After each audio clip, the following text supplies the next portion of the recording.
बच्चों, आज हम लोग क्लास 10 भूगोल में भारतवर्ष में शहरों तथा नगरों के विकास के कारणों पर चर्चा करेंगे। तो भारतवर्ष में सबसे पहले शहर, नगर या महानगर किसे कहते हैं, इसकी जानकारी आवश्यक है। तो भारतवर्ष में जिन शहरों की जनसंख्या 1 लाख या उससे अधिक है उसे हम लोग नगर कहते हैं, और जिन नगरों की जनसंख्या 10 लाख या उससे अधिक है तो उसे हम लोग महानगर की संज्ञा देते हैं। तो भारतवर्ष में सन 2011 की जनगणना के अनुसार कुल महानगरों की संख्या 53 थी, और भारतवर्ष में मेगा सिटी अर्थात इन नगरों की जनसंख्या 1 करोड़ या उससे भी अधिक है। तो भारतवर्ष में ऐसे मेगा सिटी 3 हैं। एक मुंबई, जिसकी जनसंख्या 1 करोड़ 84 लाख है। दिल्ली, जिसकी जनसंख्या 1 करोड़ 63 लाख है। और अंत में कोलकाता, जिसकी जनसंख्या 1 करोड़ 41 लाख है।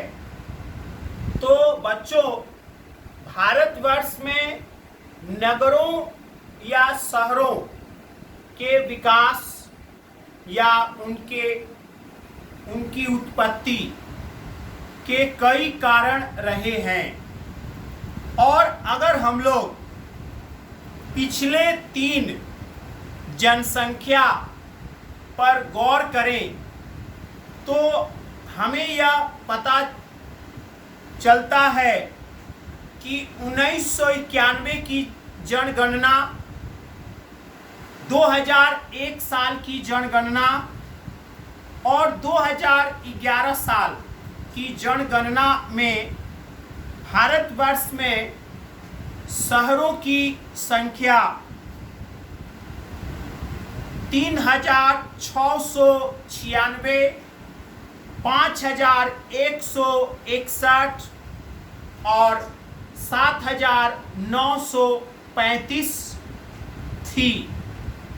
तो आप इन संख्याओं पर अगर गौर किया जाए तो हमें यह पता चलता है प्रत्येक 10 वर्ष के अंतराल पर जो जनगणना हमारे भारतवर्ष में हुआ है उसमें शहरों की संख्या बढ़ी है।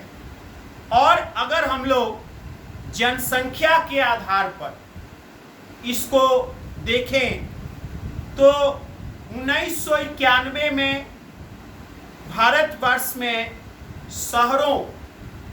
शहरी जनसंख्या का प्रतिशत 25.7%, 2001 की जनगणना में शहरी जनसंख्या 27.8% और 2011 साल में शहरी जनसंख्या 31.2% थी।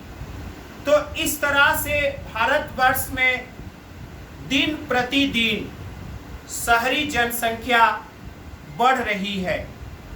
तो शहरों या नगरों के उद्भव या विकास के क्या कारण हैं? तो भारतवर्ष में रोजगार के अवसर या अन्य सुविधाओं की प्राप्ति के कारण शहरों में जनसंख्या दिन प्रतिदिन बढ़ रही है और भारतवर्ष में शहरों तथा नगरों के विकास के, उनकी उत्पत्ति के कई कारण हैं। जैसे व्यापारिक केंद्र को अगर कोई स्थान व्यापारिक केंद्र के रूप में विकसित हो रहा है तो उसके इर्द गिर्द बहुत सारे कार्यालय स्थापित होते हैं और इनसे काफ़ी संख्या में जनसंख्या वहाँ पाई जाती है और धीरे धीरे वह स्थान शहर के रूप में विकसित होता है। इसका उदाहरण मुंबई तथा सिलीगुड़ी है। दूसरा कारण औद्योगिक केंद्र। अगर कोई क्षेत्र औद्योगिक केंद्र के रूप में विकसित हो रहा है तो भी वहाँ रोजगार के अवसर अधिक उपलब्ध होने के कारण वह क्षेत्र जो है शहर के रूप में विकसित होता है। जैसे जमशेदपुर, दुर्गापुर। तीसरा, खनन क्षेत्र। जिस प्रदेश में लंबे समय से खनन कार्य किया जा रहा है, अर्थात वहाँ विभिन्न प्रकार के खनिज संसाधन धरती के अंदर से निकाले जा रहे हैं, उसको केंद्रित करके भी उसके इर्द गिर्द जनसंख्या अधिक पाई जाती है, अर्थात जन समावेश अधिक होता है। तो इस तरह से वहाँ धीरे धीरे विद्यालय, अस्पताल इत्यादि विकसित होते हैं और वह क्षेत्र जो है, वह खनन क्षेत्र जो है शहर के रूप में विकसित होता है। जैसे रानीगंज, जैसे झारिया। चौथा, प्रशासनिक केंद्र। प्रशासनिक कार्यों के फलस्वरूप भी असंख्य प्रशासनिक भवन निर्मित होते हैं और उस भवन के आसपास अनेक आवासीय क्षेत्र भी निर्मित होते हैं। तो धीरे धीरे वहाँ जन समावेश बढ़ता है और वह क्षेत्र जो है शहर के रूप में विकसित होते हैं। जैसे दिल्ली, चंडीगढ़ इत्यादि। अगला है कारण यातायात तथा संचार का केंद्र।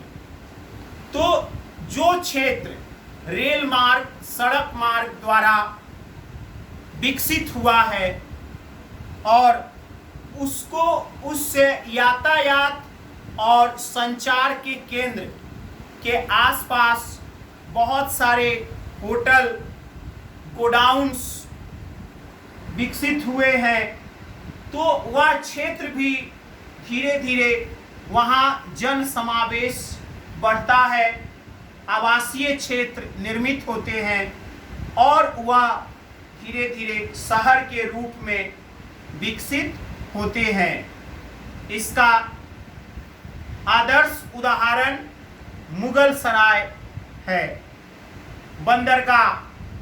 बंदरगाहों का विकास भी शहर को जन्म देता है।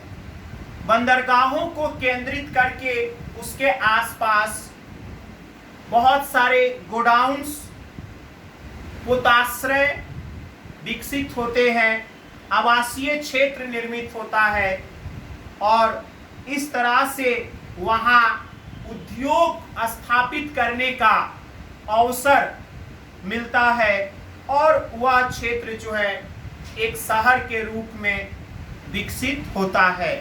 जैसे हल्दिया बंदरगाह या पाराद्वीप। अगला जो कारण है वो है शिक्षा का केंद्र। शिक्षा जनित कारणों से भी किसी भी क्षेत्र में, कोई भी क्षेत्र शहर के रूप में विकसित हो सकते हैं। जैसे पश्चिम बंगाल का शांति निकेतन या अलीगढ़। तो इस तरह से अगला जो कारण है ऐतिहासिक स्थल। तो इतिहास प्रसिद्ध स्थल अगर कोई क्षेत्र है प्राचीन काल से, तो वह क्षेत्र भी धीरे धीरे शहर के रूप में विकसित हो सकता है।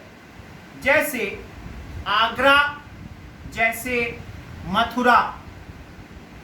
उसके बाद अगला जो कारण है वो है पर्यटन केंद्र। तो पर्यटन केंद्र कि कोई भी क्षेत्र अगर पर्यटन के रूप में विकसित हो रहा है तो उसके आसपास बहुत सारे होटल्स निर्मित होते हैं और इस तरह से वहाँ व्यापार वाणिज्य बढ़ता है और वह क्षेत्र जो है शहर के रूप में विकसित होता है। जैसे दार्जिलिंग, जैसे शिमला। अंत में बच्चों, तीर्थ स्थल भी शहर के रूप में विकसित हो सकते हैं। भारतवर्ष में जहाँ तीर्थ स्थल है, जहाँ मस्जिद हैं, मंदिर हैं, उनकी संख्या अधिक है, वह क्षेत्र भी वहाँ जन समावेश अधिक होता है और वह क्षेत्र शहर के रूप में विकसित हो सकता है। जैसे गया, जैसे वाराणसी, जैसे अजमेर। तो इस तरह से बच्चों, भारतवर्ष में शहरों तथा नगरों के विकास के कई कारण रहे हैं, जिसमें व्यापार, उद्योग, पर्यटन, शिक्षा का केंद्र, तीर्थ स्थल, बंदरगाह इत्यादि। तो इस तरह से भारतवर्ष में शहर और नगर विकसित हुए हैं। तो आज के क्लास में बच्चों हम लोग शहर और नगर के बारे में हम लोगों ने अध्ययन किया। अगले क्लास में हम लोग यातायात के माध्यम, इसके महत्व पर चर्चा करेंगे। धन्यवाद।